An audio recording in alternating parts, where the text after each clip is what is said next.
Bonjour, je suis heureux de continuer avec notre série sur l'administration de l'Église.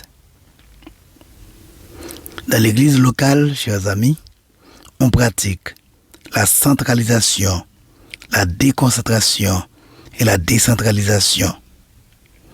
Et la question se pose, quel est le système ecclésial qui peut être à la fois biblique et convenable à l'Église de Jésus-Christ?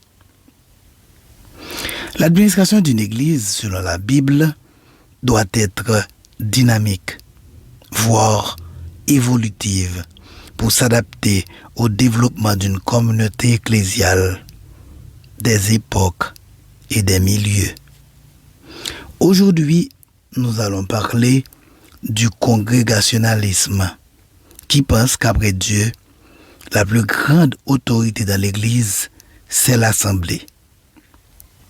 Avant de débuter l'exposé, je vous prie de ne pas oublier de vous abonner à ma chaîne en cliquant sur le bouton abonner et sur la cloche de notification pour être au courant de mes prochains exposés.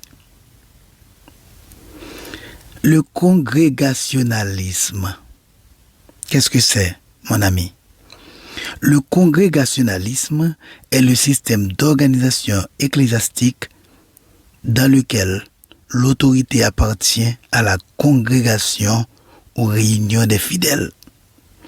Dans ce système de gouvernance, la souveraineté décisionnelle humaine réside en dernier lieu au niveau de la congrégation. La congrégation, définie pour la plupart comme des personnes ayant librement choisi de faire partie de l'Église locale par un processus public, a le droit et le pouvoir de décider sur des questions de tout genre portant sur sa gestion et notamment sur des questions relatives à son financement, à la doctrine et aux pratiques ecclésiastiques en général. Au sein de l'Église locale elle-même, l'autorité décisionnelle humaine se situe au niveau de la congrégation. Mais cela n'empêche pas la coexistence d'autres structures décisionnelles, telles qu'un pasteur ou un conseil de pasteurs, ou conseil d'anciens, de diacres, ces derniers étant soumis en dernier lieu aux décisions de la congrégation. En 1523, Martin Luther a écrit le traité qu'une assemblée ou communauté chrétienne a le droit et le pouvoir de juger toutes les doctrines, d'appeler, d'installer et de destituer des prédicateurs. Dans ce traité, Luther étaye le droit et le devoir de la communauté locale de se prendre en charge face à des autorités ecclésiales qui seraient en train de nier le pur évangile. L'idée que chaque paroisse chrétienne représente complètement le corps visible de l'Église peut être attribuée à John Wycliffe et au mouvement des Lollards qui se manifesta en Angleterre autour des années 1380. Les Vaudois ont gardé ce principe depuis leur séparation d'avec le catholicisme au XIIIe siècle. En 1523, Martin Luther écrit qu'une assemblée chrétienne a le pouvoir de juger ce qui est enseigné, d'élire et de destituer ses responsables. Les théologiens de la faculté de Heidelberg, dans les années 1560, le théologien anglais William Perkins, à partir des années 1570, ainsi que plusieurs théologiens écossais dans la seconde moitié du XVIe siècle, enseignaient le congrégationalisme. Dans le Nouveau Testament, nous ne retrouvons que le système administratif presbytérien et congrégationaliste.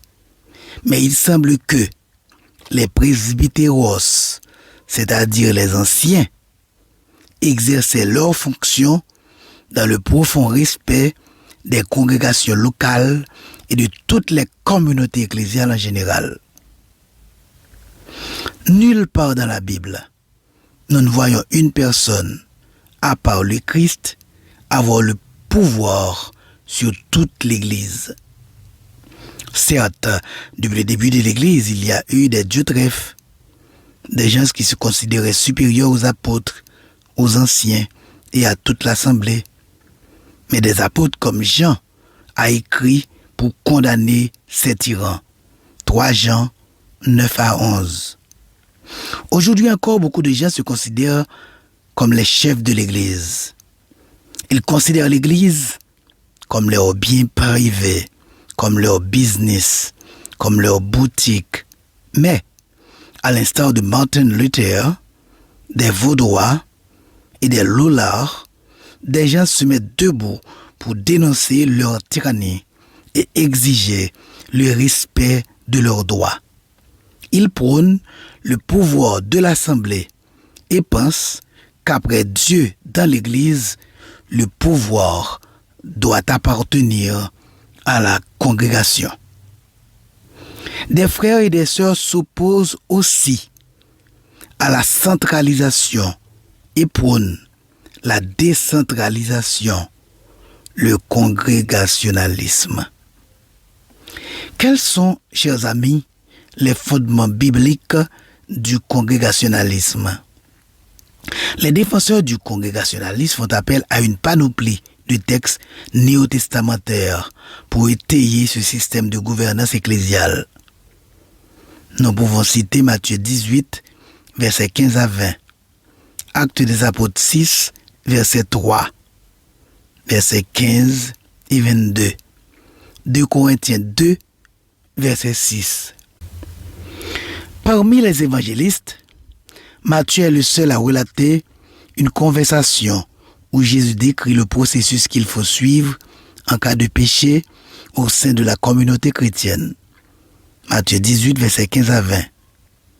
Le processus de discipline décrit semble être de nature communautaire et il semble nécessiter l'accord de tous les membres d'une église. Matthieu 18, verset 17. Et l'église à laquelle le texte fait référence semble être une église locale. Plusieurs textes dans les Actes des Apôtres semblent conférer à l'église locale en tant que corps local le droit de choisir leur leader et leurs représentants. Acte 6, verset 3, Acte 13, verset 2 à 3, Acte 15, verset 22. Dans les écrits de l'apôtre Paul à l'église de Corinthe, Paul ordonne à l'église locale tout entière d'exercer de la discipline ecclésiale. 1 Corinthiens 5, verset 2 et 2 Corinthiens 2, verset 6. Dans sa première lettre aux Thessaloniciens, l'apôtre Paul exhorte l'église locale de tester des prophéties, la tâche n'étant pas restreinte à des ministres seulement. De même, dans Galates 1, Paul fait appel à toute l'Église d'être responsable pour l'enseignement qu'elle reçoit et de refuser tout enseignement contraire à l'Évangile qu'il avait lui-même prêché précédemment parmi eux. Ici se termine notre exposé sur l'administration de l'Église pour aujourd'hui. Je vous dis merci. Merci, chers amis, d'avoir été à l'écoute. Merci d'avoir partagé cet exposé à vos amis et familles. N'oubliez pas de cliquer sur le bouton abonner et sur la cloche de notification. Je suis disposé à répondre à vos questions. N'hésitez pas à me les poser. D'ici là, que mon bon Dieu prenne soin de vous, qu'il vous bénisse, qu'il vous protège et qu'il vous accorde sa paix et sa joie. À bientôt, si Yahvé, l'unique Dieu, le veut.